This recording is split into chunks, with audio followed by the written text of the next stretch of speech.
Hey everybody, it's Master Galengeist here, bringing you my review of the book Caliban's War.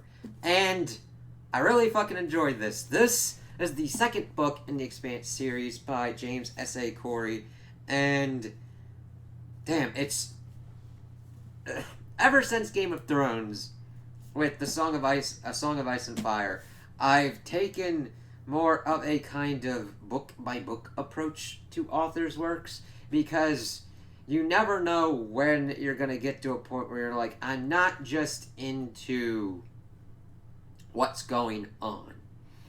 I'm almost kind of at that point with the Stormlight Archive. Not that I don't enjoy it and don't want to learn more about the world, but there's a vast difference because I kind of ate this fucking thing, even though I kind of paced myself more. And the thing is, this is almost like a little bit shy, about like 5 pages shy of 600 pages, but you get fucking gripped into it because of the pacing, the characters, and what the fuck goes on with this. And it's really kind of interesting because this really cements, at least in my opinion, of what I've seen from the show and what I've read, that at least the beginning seasons of the Expanse of seasons 1 through 3 are very interesting because I think that they are very complementary in their adaptation approach, which is very kind of it's kind of weird. You're going to be like, why are you talking about this? Talk about the book, you asshole. Well, see, I'm kind of getting to that because my enjoyment of this book was kind of helped out because of the show, because it gave me certain things that the show didn't, and the show gave me certain things that the book didn't. Like, this one is more focused on point of view characters. So you get Holden, you get Bobby, you get Prax, and you get Avasarala. Whereas in the show, you get more other kind of characters because you're able to expand out. You get more Amos, you get more of the Martian kind of side of the conflict, whereas this, it gets more of, you do get the Martian side, but you don't get it as much of what's going on with Ganymede and everything. You get it more on Avasarala's with the whole UN and all that. So it's interesting that I'm able to read this and be like, wow, it's actually kind of cool to be able to see this story in, of course, first the book form, and then seeing it in the TV show. Now, granted, I've done this in the usual kind of reverse order of I've watched the show and I'm more interested in the books, and I go back, and it's always kind of interesting to have that kind of internal fight because sometimes you've got certain things that are described in different ways and you're like, do I put in the show or do I put in the book? And the thing is, it blends pretty well together. You don't have as much complete fighting, though this does have distinct kind of differences. So the second season has overlap of Leviathan's Wake, whereas this has a better kind of cutoff where it had the whole Eris thing smashing into Venus.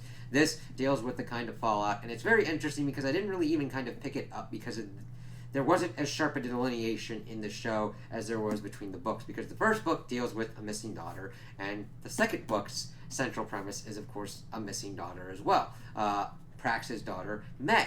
And we see that it starts off with all of, like, Bobby doing her stuff. We're getting the Martian Grunt's point of view. Now, granted, I say the Martian Grunt's point of view as, even though she's, like, a sergeant, a gunnery sergeant, so she's not, like, complete grunt, like, I'm going to swab the shit deck kind of shit. But she's dealing with stuff on Ganymede as she's patrolling. It's kind of funny to see them, like, talking about the UN guys, looking over at them, looking over at the Martians, looking at the UN people looking at them, fucking even being like, hey, it looks like that dude's more on duty, must have pissed off his CO and all that kind of stuff before all hell breaks loose and we start shooting wars between the UN and Mars, because we see that this is the kind of inciting incident. And it's kind of interesting because we learn throughout that this is pretty much trying to be a text showcase for the proto-molecule. Now, it is more put on that it's like Mao and their kind of company doing it between the highest bidder of, like, the UN and the Martian. However, in the book, it's not as clear-cut as that. It is more put upon as an Earth kind of thing, even though there could have potentially been Mars backers as well. But see, the thing is, we mainly get most of our kind of point of view from mostly the UN Earth stuff with Avasarala, who is an amazing fucking character. Like, it's like getting into her head and understanding her thought processes and the stupid fucking game she has to play and why she curses so much, because she does it to kind of throw people off, and she does political favors for people because that's how she shows affection. And it's very interesting to see how her and Bobby kind of get together in this book versus how they got together in the show. Not to say that one is better than the other, but it's interesting to see the kind of differences and how they kind of like trickle out, because in this one, Bobby is the only survivor. She's talking about the monster. She has to deal with the fucking people. It's great to get into her head as well, as she's like, people are either turned off by her or turned on by her because of like how fucking jacked she is, because she's a fucking beast. She's a warrior, man. She's got this shit. And her pretty much being coached by a intelligence officer, and that they're like, all right, we get this stuff. They're able to get into her suit, get the data, so they go to the thing on the UN on Earth, and seeing her kind of deal with it and come to terms with, yeah, we've been trained to kind of like be able to kind of like take on Earth, but there's like so many people here. We landed here, we'd be fucking disoriented, and like millions of people would come out and just beat the shit out of us. It's like, yeah, it's interesting that we see the scales fall away from her eyes and the propaganda, and she's like, yeah, she might not completely agree with how certain things are set up with Earth, and be like, because her whole thing has been built towards the terraformation of Mars, and she can't understand people just wanting to do nothing and just surviving on basic and having to do all this stuff to do work. It's like, yeah, because you're built to a certain kind of purpose and machine kind of thing. There are definitely inherent problems in that as well. Like, there's inherent problems in both things. There is a way to kind of like balance the stuff out, but she's thinking that like at first that they were weak and everything, and that she still doesn't agree with it. It's like, wait till you kind of see how your government's going to kind of treat you. And the thing is, she's brought into this, and everybody's doing all this shit. She brings up the monster, and it of course pisses off the person that's pretty much being her handler, and pretty much tries to shunt her out. That's where she walks around, gets her whole kind of perspective and everything, and then she's like drinking at the bar. Avasarala trying to deal with everything going on, understanding what's going on at Ganymede as shit goes completely nuts. That's the breadbasket of the entire solar system that Earth and Mars and the belt get their food from. And once that starts breaking down, you really got a fucking problem. Like, they were able to sell more of that and sell more of the whole kind of cascade effect as we see Prax kind of deal with everything. He tried to save his little plant first, and then finding out that his daughter was taken by Dr. Strickland and this woman that May never recognized, but this person's like, hey, I'm the mother. It's like, what the fuck? And him trying to like go through that and see his descent, it's like, holy shit, it's so much different. I mean, granted, they did a good job of showcasing it in the show as well, but it's different to be like in his head, understanding his thought process as he's going through this spiraling thing of seeing all these systems fail on Ganymede and trying to figure out what's going on. Let's see. And then we also get like a little side story as Avasarala decides to kind of like get things done, try and figure out what's going on in Ganymede.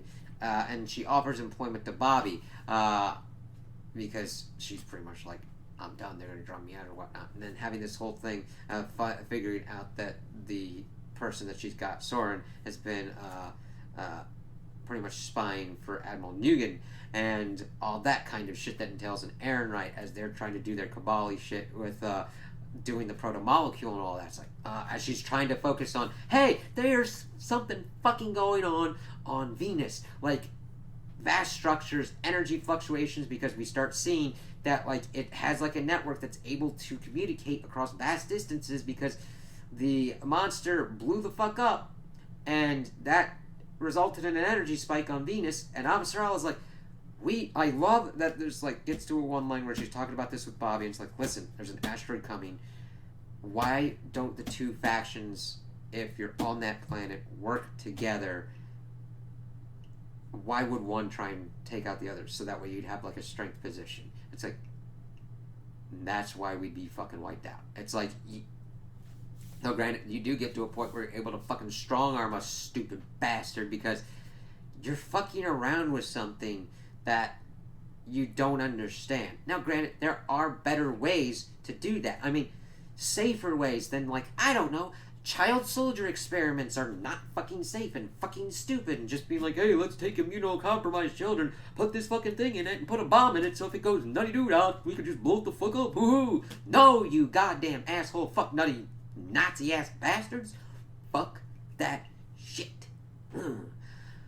It's like saying the only way for me to understand and research the amazingness of electricity is to take my finger and jam it as hard as I can in a light socket. I'm like, no, there's better ways than that. I mean, granted, you do learn some shit if you do it the stupid way, because there is the only way, like, the only thing that happens from making a mistake, like, the only time you make a mistake is if you never learn from it. And though, granted, I would think it's pretty much common fucking knowledge to not experiment on immunocompromised children and abduct them from their parents. There's, like, no... You can argue as much of the greater good as possible. But when you're like, I don't know if I can control it, let's strap a bomb to the motherfucker if it gets out of control, you're dumb as shit. Sorry, that's just... Because that pisses off Holden, it pisses off Amos, it pisses off a lot of people, and it's like, yeah. Like, you can understand why it's a sore point for shit. It's like, you killed millions of people, and it's doing something on a fucking planet. Granted, everybody's kind of, like, looking at it. I mean, a shit gets dissected by the damn thing, because it's like, let's learn what the fuck's going on with this thing, because they keep doing weird shit to us. And it's not like I don't agree with it, like, pretty much popping a shit like a motherfucker, the Arbogast, and then, like, killing the people like that, but it's trying to learn shit, and I'm like, I get it, I don't agree with it, man. Shit. So, Avasarala is trying to be like, people, fucking, the thing that is pretty much a god compared to us is fucking doing shit. Why are we fucking like, hey, let's do this stupid thing over here? It's nuts because you totally feel with her and understand her frustrations of having to do stupid, goddamn fucking shit all this time. And then Bobby understanding and getting brought into that world was so effectively well done of like, she doesn't get that. She's more used to doing more recon and like her tactics and everything as being a Marine, and then playing these stupid fucking games. I totally felt it for her as she pretty much caught Soren and was like, fuck this dude. And then, of course, Avasarala pretty much gets caught and, of course, shipped off to Ganymede as everything's kind of like going to shit and pretty much is captured by Mao and their cabal thing on the most opulent thing possible. Leading, of course, to like the introduction of Kotiar, her pretty much security force, which is different than in the show, but it still works out. I still really like Kotiar's character in here. And his interactions with Bobby as well, as she's like dealing with her power suit and being like the badass that she is to like take over the ship and then get them to like hook up with the Rocinante later on. Now granted, I'm a little bit ahead of myself because I'm rolling with these two characters first. On the flip side, we've seen that Holden and the rest of the crew have been pretty much been playing Pirate Police, and it's really been affecting Holden because he's gotten into more of a shoot first mentality and been acting more like Miller, as Naomi's been like calling him out on. And of course we do get interesting Amos stuff more towards the middle and after Prax is kind of introduced as we bring in the stuff going on with him and linking up with his past history. This is kind of where we get the stuff of him in Baltimore and the whole thing of like prostitution and all that kind of stuff and what's going on with that, and how anything that involves children and abducted children is a fucking sore spot for him, and that he will fucking do whatever. Like, they do a very good job of selling that in the show, but it's also kind of like on another level, it's it's just another way of looking at it. Now, the shitty part is you don't get his point of view, so you don't get the full kind of thing, but they are still able to pretty much effectively communicate that if you do something to a kid, Amos is gonna rack you. Like, medieval torture rack your ass if he feels like it. That's if he doesn't utilize his infamous shotgun to kind of crack your ass.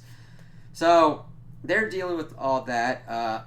Johnson then sees everything going on with Ganymede and decides to send the Rossi crew out there, but instead of sending them in the Rossi, this gets the whole Somnambulist kind of thing, where they do have to sneak through certain things, but it is not on what we get from the show, whereas they utilized a whole nother crew on there, where in this, Holden just grew a beard, and they just kind of, like, were given a kind of beat-up motherfucker to, like, give stuff on, like, relief for Ganymede. And of course they interact with certain kind of, like, other kind of supporting characters that don't factor in completely to the story but help for world building and understanding the whole kind of detrimental effects that are going on with Ganymede as the mirrors are falling, domes are being taken out. We've got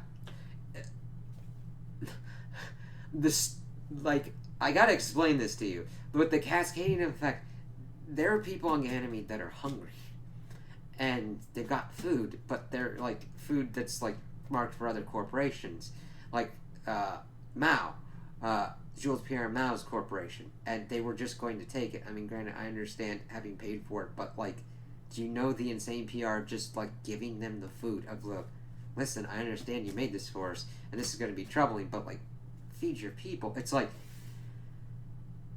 it's something that should be basic, but it's like, nah, I paid that, and they were going to leave it, but like Holden and Naomi and the rest of them were able to kind of like do the situation, but like Holden was almost going more Miller-esque on it, but Naomi was able to kind of like work it out a little bit better, so that way they're able to kind of get out of it without any kind of bloodshed involved. But then we get up, and then Prax asks Holden, because he recognized him, for help in finding his daughter, and this sets them doing their whole kind of investigation, dealing with this asshole who's like, I fucking hated that dude. I don't like violence, but I completely and utterly understood when Amos fucking took the cans of chicken and were beating that dude's ass in, because again, it was with a kid, and this dude's like, oh, your buddies over here have more things, so I'm gonna take as much as I can. It's like, you set the price. They brought you the price because Prax needed the information of like who took his daughter, as we see it being pieced together as they like go through Ganymede to see what's kind of going on. They got Prax, and Holden stupidly decided to let him have a gun. It's like, I get it. You're like, alright, fine. They meet up with the security forces, and Holden does this whole kind of talking thing to get them on his side. He's like, yeah, you get us off here? Alright, buddy, let's fucking do this shit. As they then go through, and it's interesting to kind of see that, as you're like, alright, that's the kind of Holden that you kind of want, and what I kind of like. And seeing him go through into that space, seeing the dead kid, Katoa, and Prax still freaking out because he's going back and forth between May's dead or May's not dead, and trying to get himself into a better kind of headspace. And then seeing them get to the people, and seeing them have the pizza party, and Prax just accidentally turn it into a shit show, and he started a gunfight. I'm like, nope. And then Holden learns his lesson, because later on there's a part where they could have given Prax a gun. He's like, I'm never giving you a gun again, you stupid motherfucker. It's like, yep. Prax wasn't trained for it. He was emotionally unstable in what they were doing, and was better to just be pulled back as much as possible with possibly the rear guard. So this was an effective thing of Holden made a bad choice. Now granted, Amos also made a bad choice because he wanted to give the benefit of the doubt to Prax, and they learned from it. It's like, you're not getting this again. And it just evolved. We see losses of the mercenary forces that Holden had, and then we see, of course, the proto-molecule blowing up, and we see Holden lose his fucking shit. It's even kind of worse than in the show, because he is fucking terrified of seeing the proto-molecule, seeing what the thing's going on. He's like, we need to burn this thing, it's infected, and he's just gone completely irrational on it. The fear has just eaten him. Naomi's trying to talk him down. Amos is like, holy fucking shit, he's going nuts, just like gnat-like, and just, they're able to get that across, but you understand, like, I get it. Like, I don't agree that he should have went that fucking nutty for it. But if you're on a fucking asteroid that people are puking up and becoming like zombies and being taken over by something that you do not understand, and then seeing like people being transformed into fucking eldritch horror like amalgamations of like just like an arm connected to a rib cage just like dragging itself through something, it is going to completely traumatize you and make you incapable of having like rational decision making processes with certain things. Because Holden's like, it's infected, we gotta burn this place down, we gotta burn this place down. It's like, hold the fucking shit, nothing's going on like Eris. There's no radiation, there's no people going as vomit zombies and everything, and they're just trying to figure out everything going on. Of course, things start going down again because of things with like Ganymede, and we see people like it goes nuts, but they're able to escape. They get Alex in there, he's able to break through the blockades, and they get out with Prax and everything, and they're like, okay, what's going on? Holden, of course, is like, there's only one thing, because this is where it kind of also differentiates. They gave they had the protomolecule sample, and it was given like Fred Johnson is the only one that's got the sample, and Holden's like, that motherfucker was experimenting on it. So he goes to confront Fred, and of course the fear thing is still in Holden, but he's like, if you did this, I will kill you. And Fred Johnson's like, you're fired, all your people, get out. And he's like, I don't like dealing with you. It's like, I get it, but I get that they would have clashing things. It's really great that you're able to see kind of both sides, but the thing is, it's like Fred should have had more kind of understanding of Holden went through a horrendous kind of thing, and he does not want to see that thing utilized. And granted, Johnson is like, I didn't do it. And Holden's like, all right. Goes, makes up, he's kind of seen that he's been like ruled by fear and being the cop for them. It's like, yeah, we're fired, we're gonna have to find our own kind of thing to kind of like get us through and all that. They change up what's going on with Rossi and making it more of a kind of democracy kind of thing, of voting on certain things. They set up a thing with Prax to like pretty much have a GoFundMe kind of thing where people start pouring in kind of stuff, and pretty much gets them set up to like continue looking for May, as they're able to pretty much pinpoint down the kind of stuff, because one of the message puts up gets more information on Strickland and giving him his real name, and then pinpointing them more towards Io as they start shooting out for them. They also have certain things because Prax had asked his ex-wife for help, but then she decides to go and pull like it was Avastral is pretty much it. We never get a definitive answer, but like it's kind of implied that the UN pretty much ran a counter-op kind of thing on Prax with his ex-wife to pretty much call him a child abuser and molester, and to try and like dirty his image as he then gets to dealing with kind of like the intricacies of social media and that kind of stuff. It was like an interesting kind of way to kind of deal with that doesn't feel ham-handed or ham-fisted, heavy-handed or ham-fisted. Of the kind of subject matter of what's going on, but they're able to pretty much get more information on what's going on and go towards Io. That's kind of where they link up with Avastral as they like steal the Razorback from Jules Pierremont to kind of see what's going on, because as they're going to Io and they're able to like correlate more information, because they were able to kind of like pinpoint stuff of certain kind of lab equipment and certain kind of things that you'd be experimenting on. Like it would kind of go towards Ganymede but not really get there, and they're able to do their kind of detective work, which is a real nice aspect that I really like that they were able to kind of keep going on. So hopefully that kind of continues on with the series. But it doesn't need to be like there needs to be a detective case every kind of way. It's just I love to see their kind of problem solving skills of what's kind of going on. Be it, shit, we gotta deal with a fucking goop monster, or shit, we gotta deal with there's a UN fleet kind of getting sent there to kind of like blast the Rossi out of the way and try and get to Io to get their weapon and shit. As Avastral like gets there, she kind of gets their information kind of linked up. They're kind of getting everything together. Holden's like, hey, we should pretty much get this information out there to kind of like pretty much expose the cabal. However, he pretty much gets screwed over by the vote as they pretty much shoot it off to other parties that could utilize it more effectively. So I get Holden being like, yeah, you should let the information go. But then we see that the information was utilized by Avasarala and able to tactically pretty much get Admiral Nguyen into a kind of untenable position as he pretty much starts fighting. But Admiral Southern, an ally of Avasarala, is able to get there. They link up with even Martian forces. They kind of fight it, but of course I was like, hey, we're kind of going to get fucked here. And we could see that if Holden had done that, it might have changed things up even worse. But the thing is, it still got to the point where it's like, I need to blast my way out of this kind of shit. It's like, that ain't good. Because Avasarala takes Aaron Wright's job. This is done more in the background than it is done in the show, which I actually don't have a problem with. It's like two sides of a different coin kind of thing going on, and it works out pretty well in both instances. I'm like, alright, I'm good with that.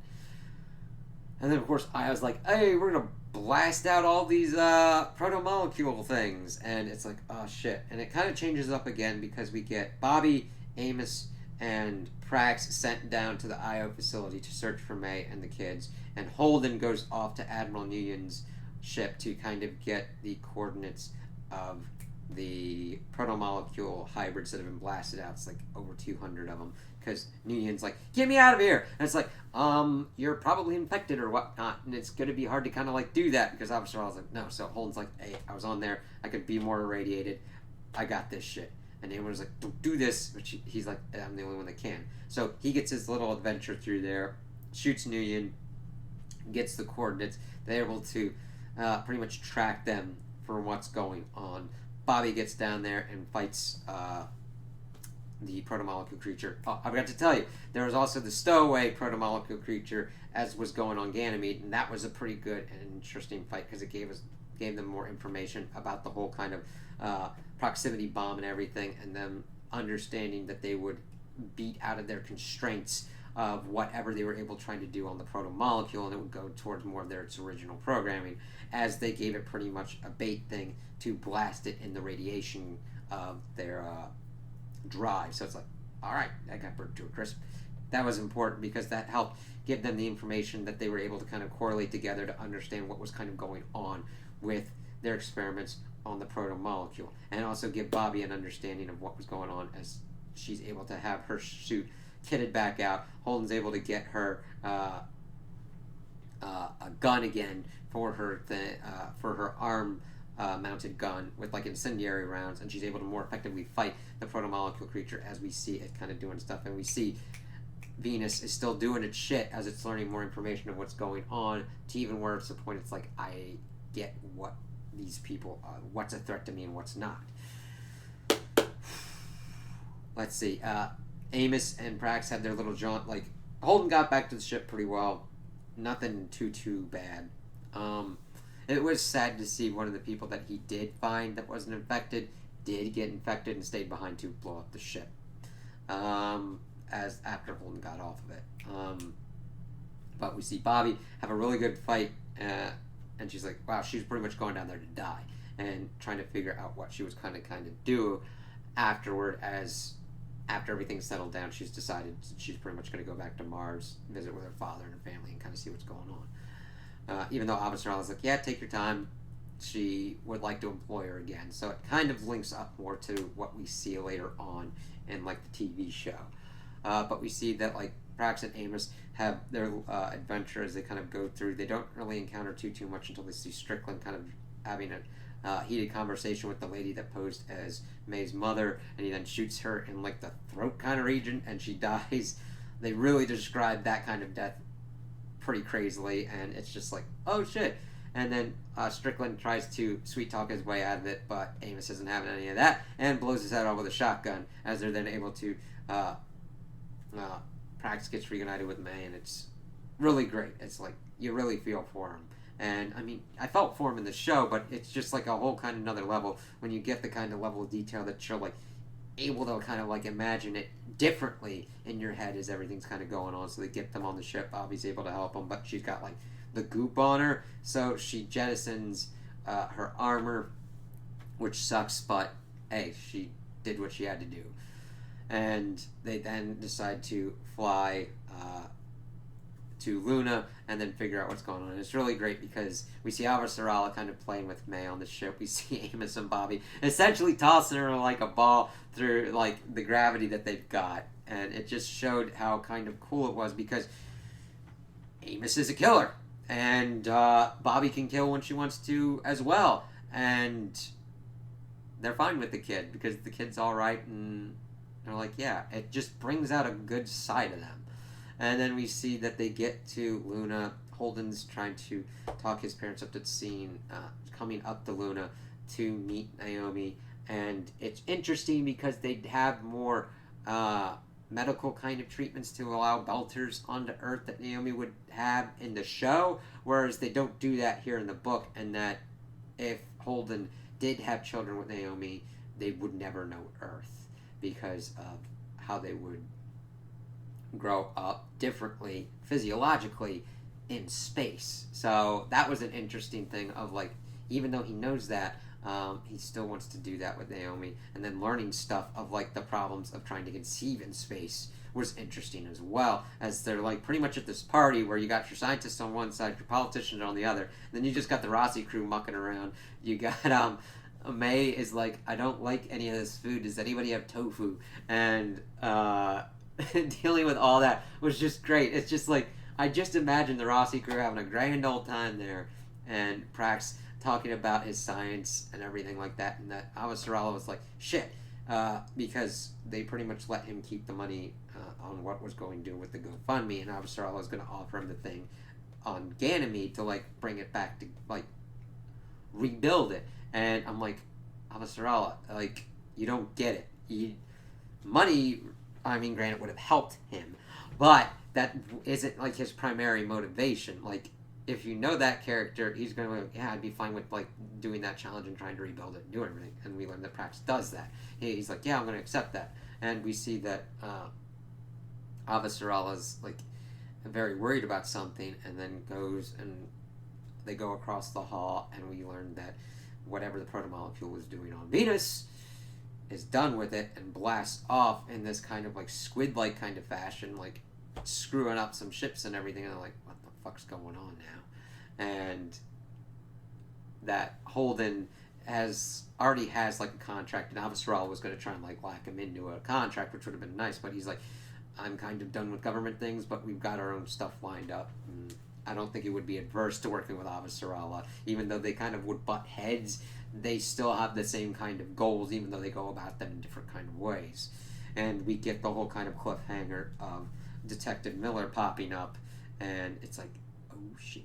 Like, even though I've seen it, I still don't know how it works out in the books, so I still have a sense of wonder and excitement of what's going on, and seeing how these characters interact and deal with these situations, and having these new nuances of what's going on. And then, of course, it gets a kind of teaser for the dude that pretty much is doing stuff to, like, go through the ring. And I do have the third book, and I will get through that at some point, and I just really like it. I would definitely... It's really kind of strange because I'm like, okay, the TV show's pretty good. And granted, I say that, like, 1 through 3 is, like, the peak. 4's decent. Like, there's no real problems. It's just, it gets towards the end that the problems kind of magnify themselves. Not to the complete kind of levels of certain other shows, but problems that didn't need to exist. But I'm really kind of... I definitely would recommend reading and watching, like, or audiobook, anything, because it's fucking good, and I love it, and it just works very well. Even, like, the subjective, like that I've got from it isn't just because of, like, seeing the good characters kind of deal with, like, weird, shitty hardships and then come out even just somewhat okay. It's just how it's structured and how the pacing works out and how that's able to effectively make you empathize with characters without being emotionally manipulative. to it to a like completely crazy degree. However, it is emotionally manipulative of like, hey, we kidnap children and we experiment on them to make them super soldiers. It's like, yeah, you kind of like, nah, no, you fucking bastards, no. It's like, yeah, that definitely, yeah. But that's like base level of like, yeah, that's wrong. You know, like, fuck them guys.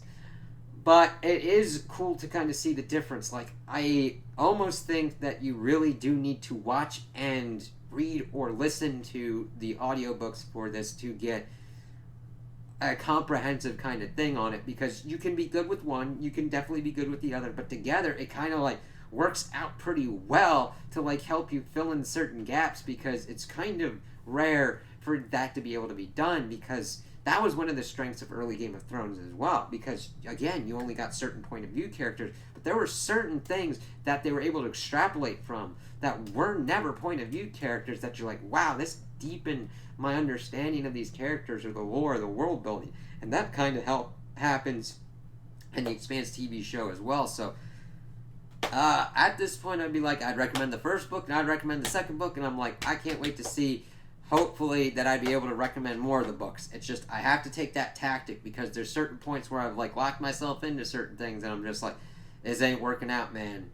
But that has not happened yet, and I hope it doesn't happen, but I understand what goes on, so we'll see what kind of works out. But I fucking enjoyed this book, and I'd recommend it to people that can deal with heavy, strange, heavy political kind of things, like deal with the stuff of like a father trying to find his daughter that's pretty much going to be experimented on, and dealing with all the kind of crazy shit that goes on with people being completely fucking stupid and essentially thunder fisting something that can fucking do an apocalypse on them just by fucking farting in their direction if it fucking deemed so.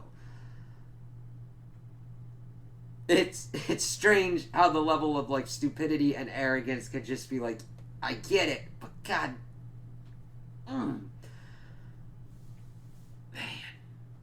Granted, it's crazy that it took them so long to be like, whenever that thing does something, that thing reacts. Anybody fucking looking at that? No? Alright. Fuck me. It's just nuts. And man, so if you're into that and you're into kind of like those kind of mature things, cool. I would not recommend this to children, if that needs to be said. Now granted, there's sex in it, but it's not gratuitous. It's not on the level of Game of Thrones kind of stuff, but there's like stuff that would scar kids. Like, if you think, like, it's up to you. Like, I wouldn't recommend this for kids because of, like, the nightmare kind of potential, man. Like, fuck. Listen. Alright. Screw, like, mess with me all you want. I got fucking freaked out by this movie called The Leviathan, because it was turning people into fish people, and it was just freaky looking, and it's like, what the fucking shit? And it's like, oh. Now, granted, as I've gotten older, I've gotten over that kind of shit, but, like, putting that shit in the kids' minds, like, that's kind of scared me. And and also, if you read this or listen to this, have your phone or something nearby, because there are going to be some scientific things and some kind of cool things vocabulary-wise that you're going to have to look up. I love that thing about this, because it helps me, like, broaden my vocabulary. And like, I think this is what this means. Like, all right, it's close like that. Synonyms, antonyms, and all that kind of shit. Yeah, love that shit. So, yes, there's a lot of stuff in here, and I would highly recommend this, but just watch out for who you are and how you... If you can handle this, go for it.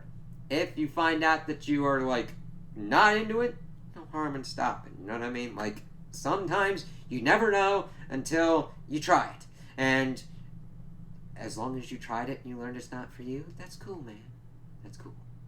So those are my opinions on the book. Tell me what you guys think in the comments below. If you liked it, if you didn't like it, if you agree with me, if you disagree with me. Also like and subscribe, and I hope you have a good day.